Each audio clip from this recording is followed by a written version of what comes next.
দেহৰক্ষীৰ যিটো প্ৰসংগ কালি মই মাজুলীৰ পৰা আহি থাকোঁতে মই মৰাণ পাওঁতে মোৰ এটা ফোন আহিছিলে কৈছিলে যে আপোনাক দেহৰক্ষী প্ৰদান কৰা হৈছে। তাৰপৰা মই শিৱসাগৰ পালোহি, ঘৰ পালোহি। তেতিয়া মই সন্মানেৰে দুইজন দেহৰক্ষীক মই ঘৰলৈ যাবলৈ ক'লোঁ। মোক দেহৰক্ষীৰ প্ৰয়োজনীয়তা নাই বুলি ক'লে। তাৰপৰা আজি ৰাতিপুৱা আকৌ দুজন দেহৰক্ষী দিছে আৰু মোক কৈছে যে আপুনি ল'বই লাগিব, আপোনাৰ জীৱনৰ প্ৰতি ভাবুকি আছে, মৌলবাদীৰ ভাবুকি আছে বুলি এনেধৰণৰ এষাৰ কথা কোৱা হৈছে। এতিয়া কথাটো হৈছে কি, দেশ জাতিৰ বাবে শ্বহীদ হ'বলৈ মই সাজু আছোঁ। দেশক লৈ, জাতিক লৈ কোনো ধৰণৰ কম্প্ৰমাইজ কৰা নহ'ব। যদি কোনোবা বাংলাদেশীয়ে মোক হত্যা কৰিম বুলি ভাবিছে, তেনেহ'লে এটা কথা স্পষ্ট, শৃংখলচলীয়া কিন্তু অকলে নমৰে, লগত 2-4টাক লৈ যোৱা হ'ব। আৰু সেইকাৰণে মই কৈছিলোঁ যে গৃহ বিভাগক মোক এটা বন্দুক দিয়ক, কিন্তু মোক বন্দুকটো দিয়া নাই। মোক এখন বন্দুকৰ লাইচেঞ্চ দিয়ক বুলি কৈছিলোঁ, সেইটো মোক দিয়া নাই। আৰু এটা কথা, যিটো ৰঙৰ গুলীয়ে মোৰ বুকু সোমাব সেইটো ৰং অসমত নাথাকিব, সেইটো কথা একদম স্পষ্টকৈ কৈ দিয়া হৈছে।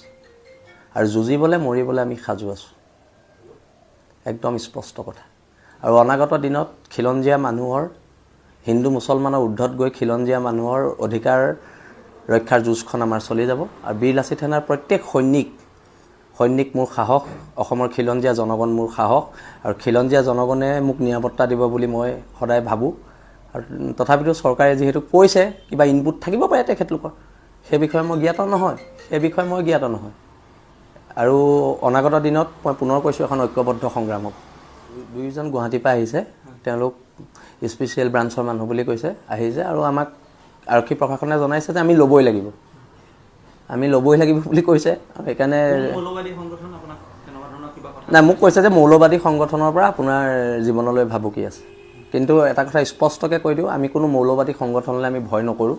যদি যুদ্ধ হয়, যুদ্ধ হ'ব, আক্ৰমণ হ'লে প্ৰত্যাক্ৰমণ হ'ব। আৰু যদি আজি কোনোবা মৌলবাদীৰ হাতত শৃংখলচলীয়াই প্ৰাণ দিবলগীয়া হয়, শৃংখলচলীয়াই হাঁহি হাঁহি প্ৰাণ দিব, কিন্তু তাৰ পিছৰ পৰ্যায়টো কিন্তু খুব ভয়ানক হ'ব। বীৰ লাচিত সেনা কোনো সৈনিক, অসমৰ খিলঞ্জীয়া জনগণ কোনো বহি নাথাকে। এইখন যুদ্ধ যদি কৰিব বিচাৰিছে কোনোবা মৌলবাদী শক্তিয়ে, তেন্তে সেইখন যুদ্ধ হ'ব, সেইটো স্পষ্ট কথা। অসমৰ খিলঞ্জীয়া জনগণ, অসমীয়া মানুহৰ কাৰণে যদি জীৱন দিব লাগে, তাতকৈ আৰু ভাগ্যৰ কথা কি আছে? তাতকৈ ভাগ্যৰ কথা কিবা থাকিব পাৰে নেকি?